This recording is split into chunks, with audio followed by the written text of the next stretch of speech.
Welcome. Good afternoon, everyone. On behalf of the Art and Art History Department here at the University of Texas in Arlington, it's my pleasure to welcome you to our first Visiting Artist event in the spring of 2021. We have our award-winning director Erica Milsom. But before starting, we would like to remind you about our next artist, James Conan, who is going to present on Ville Viola a week from now on March the 9th. My name is Daniel Garcia, and I'm an artist and professor here in the Cinematic Arts area in the Art and Art History Department. So it's particularly important and exciting for me to introduce you today to our visiting artist, writer and director, Erica Milsom. Erica Milsom is a storyteller, a filmmaker, and also, in a way, an educator. She joined Pixar Animation Studios in 2002, where she recently directed several episodes of the documentary series Inside Pixar, available on Disney+.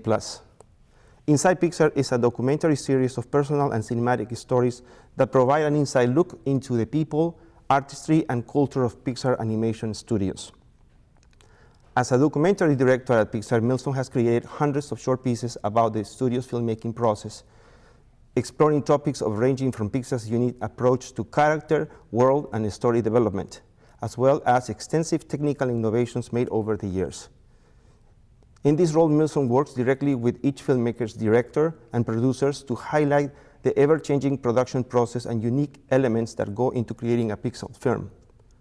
She has told the behind-the-scenes stories for every Pixar film since Cars in 2006, including Academy Award-winning Ratatouille, WALL-E, Up, Toy Story 3, Inside Out, and Coco. She recently completed work on the behind-the-scenes feature for the studio's winter release Soul, available also on Disney+. Erica also directed the Pixar Spark Shorts film Loop, which tells the story of two kids adrift on a lake searching for a way to connect. Loop premiered on Disney+ in January 2020 and was awarded Best in Show at the 2020 SIGGRAPH Computer Animation Festival.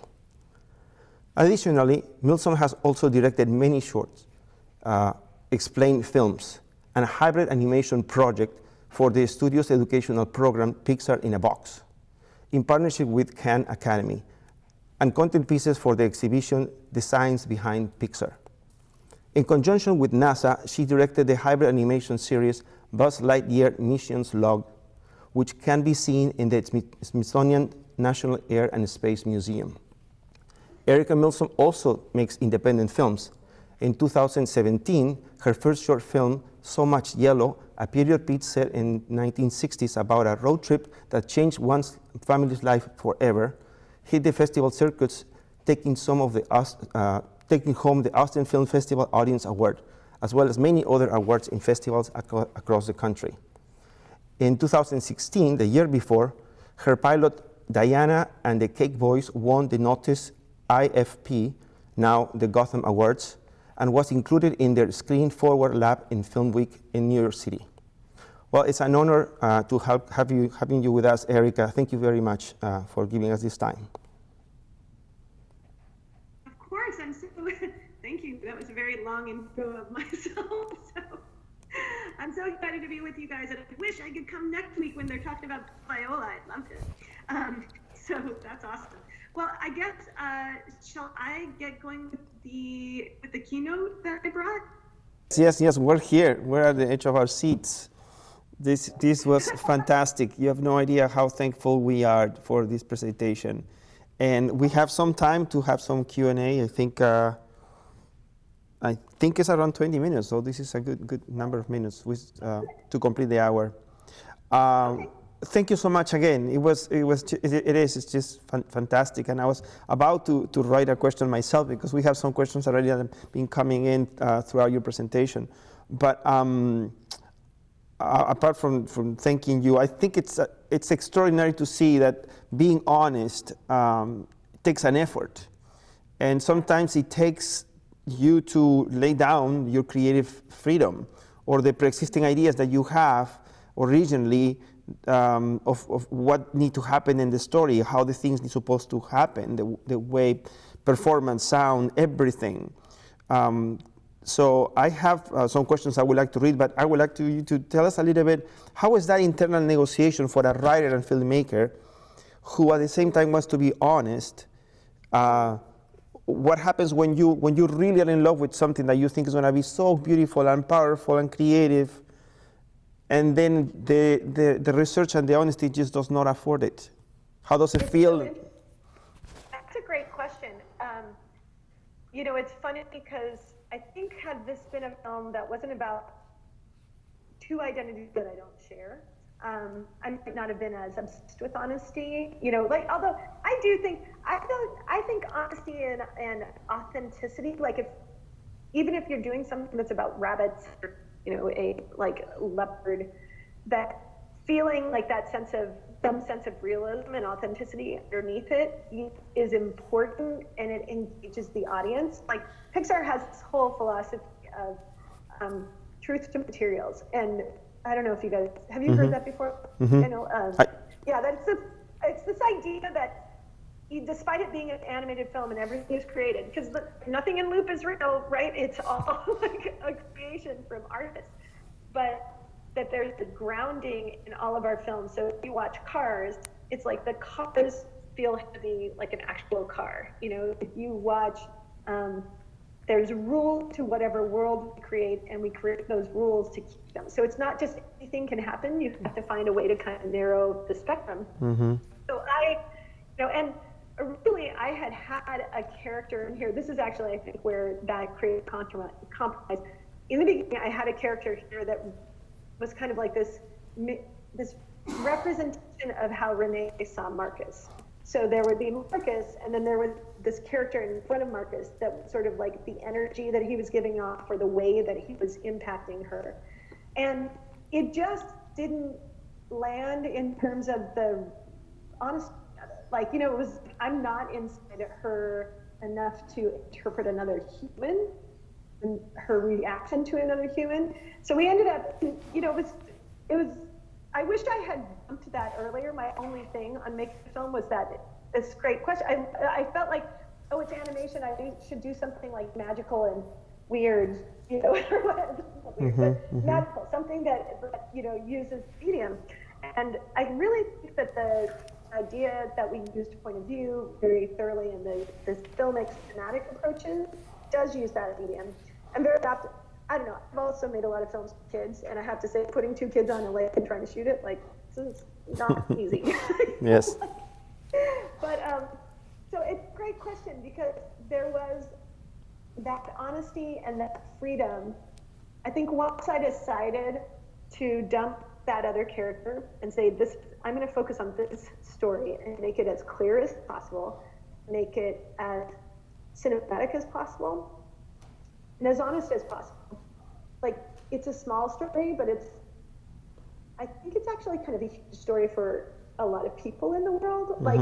I love the fact that it's on Disney Plus, that kids will watch it and they will either like it or not like it, but they will have this experience that normalizes both of these characters as main characters who can interact with each other, who can have a non-negotiated, they don't have to have a teacher or a special ed class to have a conversation. They can just hang out and find a way to connect. Yep. And I think that's that honesty. And for me, it's almost what's the end game? The end game is the conversation with the audience.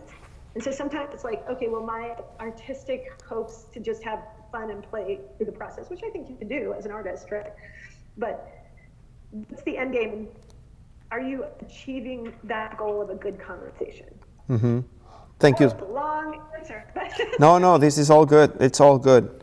It's part of what we try to do here, to teach students how to approach the world with open eyes and not just with their, already set up stories. So we have a bunch of questions here, all kinds of questions, a wide range. One of them is, you can imagine animator students here, very excited to hear somebody from Pixar. When you are looking for people who can get an internship, or people who can just have the chance to be there, what is the profile of the young artist that you're looking for? What are the things that a young filmmaker can do to catch the eye of a recruitment person in Pixar? It's a good question. Well, I would say number one is follow the Pixar recruiting on Twitter and on LinkedIn. Like, be aware of the opportunities that are coming up. And honestly, I don't hire I hire people in the documentary department. So I hire people who are live action filmmakers. So I can't comment with a lot of information about the animation thing. Although I would say, here's the thing. Animators follow other animators. And animators love looking at other people's work. And if you are an animation student and you're creating stuff, number one, make sure you're putting it on the internet, right? Make sure that you're following people. If you love Pixar, then watching the names of all the animators there, or story artists, whatever stage of production you're interested in, follow those people. They're out there. And if you follow them and try and develop a relationship where you're observing and thinking about their work and making comments, you could probably at some point ask them to look at your work and give you some ideas or thoughts. But you have to your work out there. And I think like in any film thing, anything in film, is you should be making stuff. You should be making stuff as much as you can, put it out there, get notes from people. Even if you think, I think very often when you're young in film, think everything you're doing is kind of perfect. Well, not everyone, but I did. I was like, I'm making a great thing. And I felt so proud of it. It took so much work to make it. I was like, I did this. Then I would get a note. And some of the notes were great. Like, you did a good job. But some notes were like, oh, that cut wasn't so great. And I remember sometimes getting those notes and being very like, they must be wrong because I don't know how to do it differently. Like I did the best I could. But I think like learning how to listen to other people's notes, learning how to show your work and improve, I think that is the best advice I can give. I wish I could give you more like, this is how you get a job as an animator. Oh yeah, like any other field. Every path is different. Connecting to this kind of career-oriented question, somebody's also asking, tell us a little bit about your career. How you started? What did you do before going to Pixar, etc.? Oh, that's great. I started actually, I would say I started film when I was in college. I took one class in film, like in documentary filmmaking. And I was at this tiny hippie school in the hills of Petaluma in California. And I was studying international service and development. So I worked a lot in Nepal, I worked in Latin America. But I took this one documentary class, and I seriously spent all my time thinking about that one class. Like, I barely did any of my other work in all my classes on that one semester. I just was like, it was so exciting to learn documentary. But also at the time, I was, a 20-year-old person from Colorado. My parents were both teachers. Like, I would have never imagined a career in film. Like, the idea that I could be one of the people making films wasn't there. So I actually spent my 20s working with adults and kids around the world. Some like work in Latin America, in the Dominican Republic, in Ecuador. I lived in Guatemala. And I came back and started working in the Bay Area, and I worked with folks with disabilities and like in after-school training programs for kids on construction and computers, like all kinds of stuff. And I actually really loved that work. I think that's the thing is like, I love filmmaking so much, but I think I love listening to the stories of the people around me. I love thinking about the worlds that I have traveled in that I haven't seen on film and how to tell the stories in film. And I think those worlds I got to visit because I wasn't a filmmaker in my 20s. I was just a person working in the world. And then when I was 29, somebody paid me like $4,000 to take one class at SF State, which was amazing. I paid off my loan. The rest of I just like some student loans and finished paying off. And I took this class, and I realized that I did not want to go any further in the career that I was in, which was mostly at the time was working with special ed and vocational special ed, which was a great job on like one level, but when you started to advance in it, you had to get into legal stuff, and it was all very confrontational, I'd say. Like, it was about protecting people's rights, which I think I love that we do that. It's just not me. I'm not that kind of a person. So I had kind of this crisis in my career of like, what am I going to do? And I did this thing that I do with my clients when I worked in disability, was I would do an interest inventory. I would have them write down like, what have you done that you loved? And where do you have skills that you maybe, just what kind of skills do you have that you could apply? And I wrote it down and I was like, that documentary class, I loved it so much. And I was like, oh my God, I think I have to become a filmmaker next. So I was 29 years old, not-profit kid, person. I still thought of myself a kid. And at 30, I started doing an internship. I didn't go to film school. I just started an internship at this place called BAC. And they taught me nonlinear editing. They taught me conceptually nonlinear editing, and then patching. This was way back in the day where you would like be in a patching from one tape deck to another tape deck, setting editors up so they could work from tape to tape. And then I took out the trash and typed in the job announcements one day a week. So like, made copy, took out trash, typed in job announcements. And this job announcement came through that was like for someone who had Media 100 training, which was a platform they had. I had never used it, but I thought I probably could. Who spoke Spanish and who has an educational background. And I was like, oh, I have all those things except the Media 100 thing. So I just stayed up all night for like 3 days, took the tutorials, taught myself that platform, applied for that job. This is the longest answer. This is good. I think it's important because it's like, I worked my way into this career. I didn't study my way into this career. I made things, I worked my way in. So I got that job as an assistant editor, and I worked in this guy's basement for about 3 or 4 years under an editor and a director. And then I found out how much I loved technology, which was not a part of my life at all. But I started, when you're the assistant editor, you have to learn to fix things.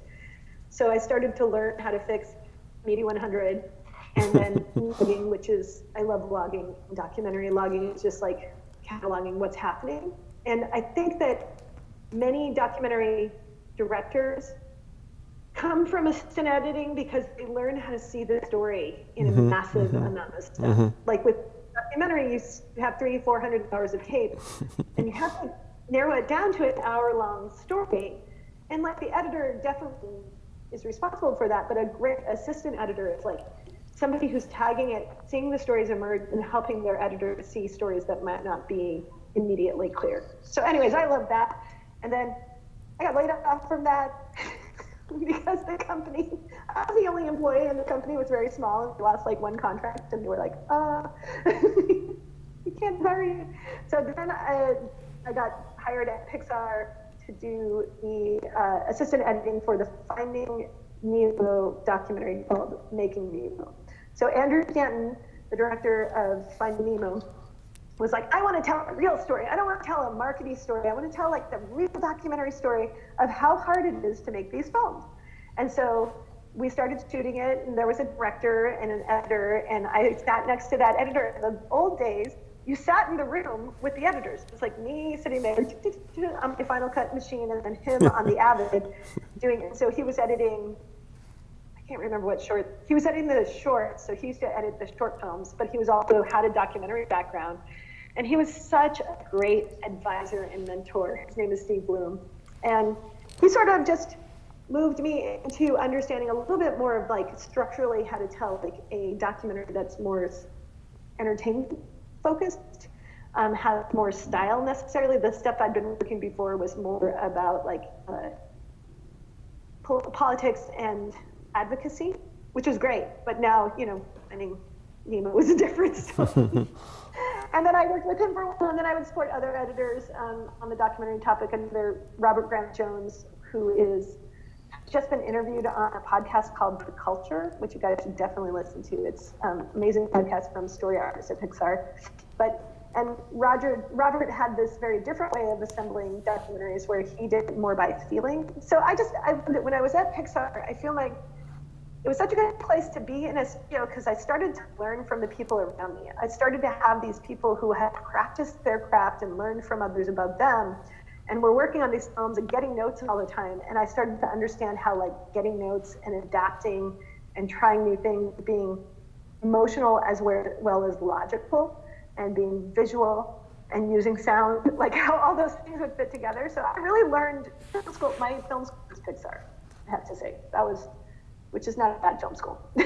So, and then there was at some point, the director left and people looked over at me and they were like, "You're kind of telling these stories already, so I think you can direct." And that was great. So then I was just been a director for like 10, 12 years or something.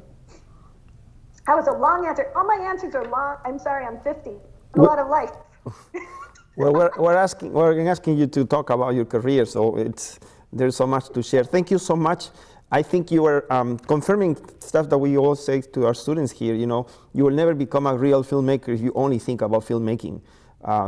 You have to have a life. You have to have eyes and perceive the world before you start thinking about telling stories.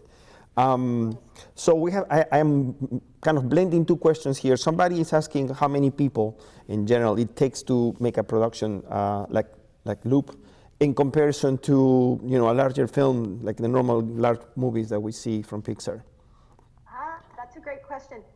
I'm pretty sure Loop had 50 to 60 people on the crew, right? And the larger films are about 300 to 400, I think.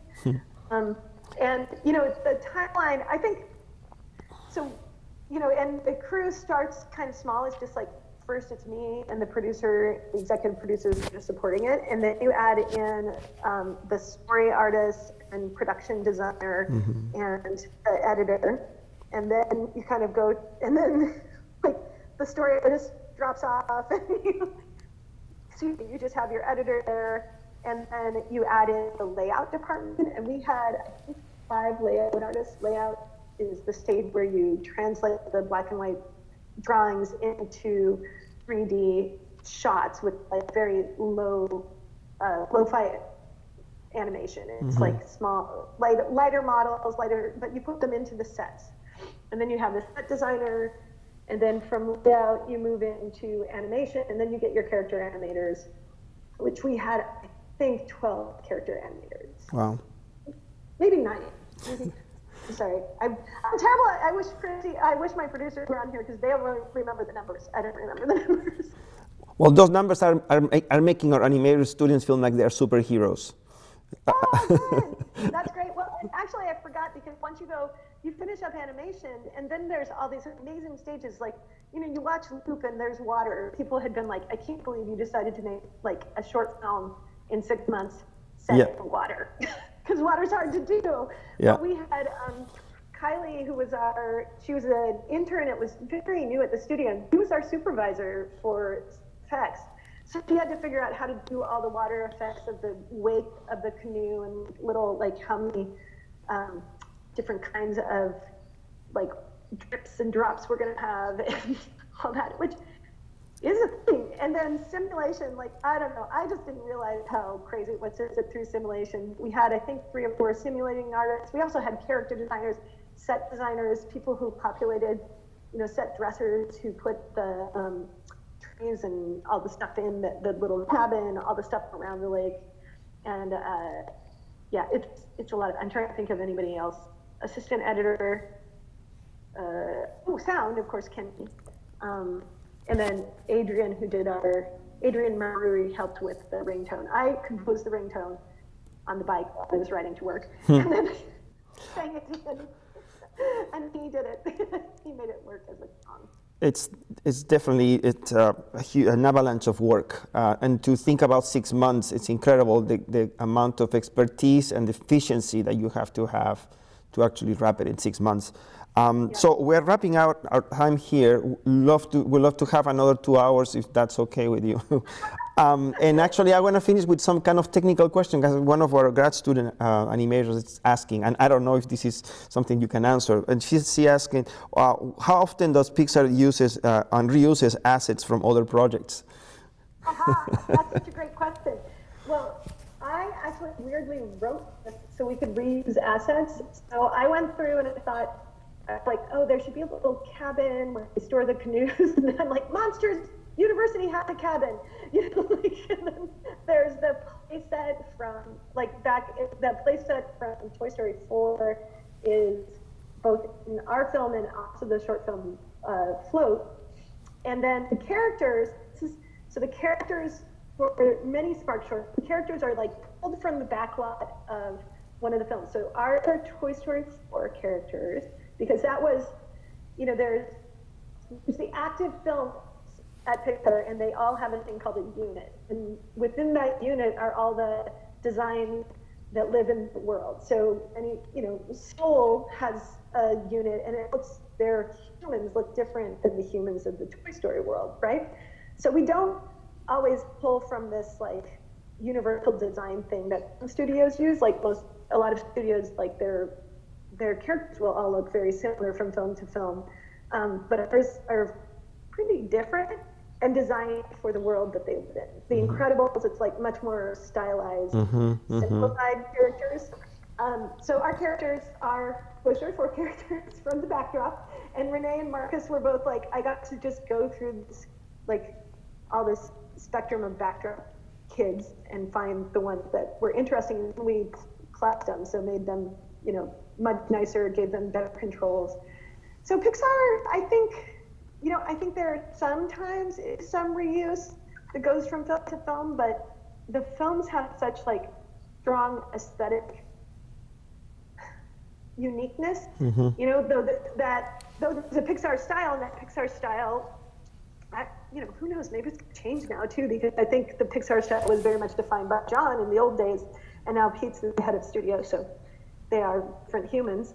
But that truth to materials, I think that idea that there's a sense of like weight and honesty to the characters and to the world, and to the lighting, that stuff feels very believable.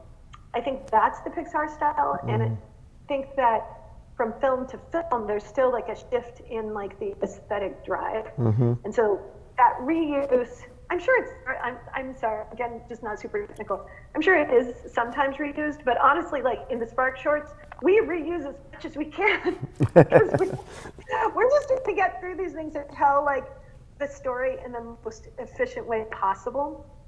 So like Bobby, myself, also the guy who made Wind, if you watch the Spark shorts, Wind, he's amazing. Edwin, he's a technical director, and he definitely, like, there's a lot of trash that has to float around in his world, and all that trash is like reused. He knew what was available, and he was like, okay, so we don't have to model all this stuff. We're gonna get all this trash and let it float around and this thing is brilliant. It's like he knew what was in the library and put it together. Great. It's a wonderful way to finish our time together, to see how, in a way, content and form are similar in a way. You never really redo it. You need to go out there and research and find a fresh life. And if there is something that you can use from our past, it's just a little glimpse and a little shade, perhaps. There is new work always being needed to be done. Erica, thank you so much again. This was a wonderful, wonderful time for all of us. I wish you the best, and we love your work, and I hope we can have a chance another time to talk to you again. Thank you so much. I super enjoyed it. You're a wonderful host, Daniel. Thank you. And I will see you guys later. Take care. Oh, and best of luck in everyone recovering from the storm. Thank you. We appreciate that. Thank you very much. All of you. Okay. Talk to you later. Bye-bye. Thank you very much for being with us, guys. Please remember to join us again. We want to finish with thank you to Maverick Productions for hosting our events. We will see you next week on Tuesday with a presentation on Bill Viola. Goodbye.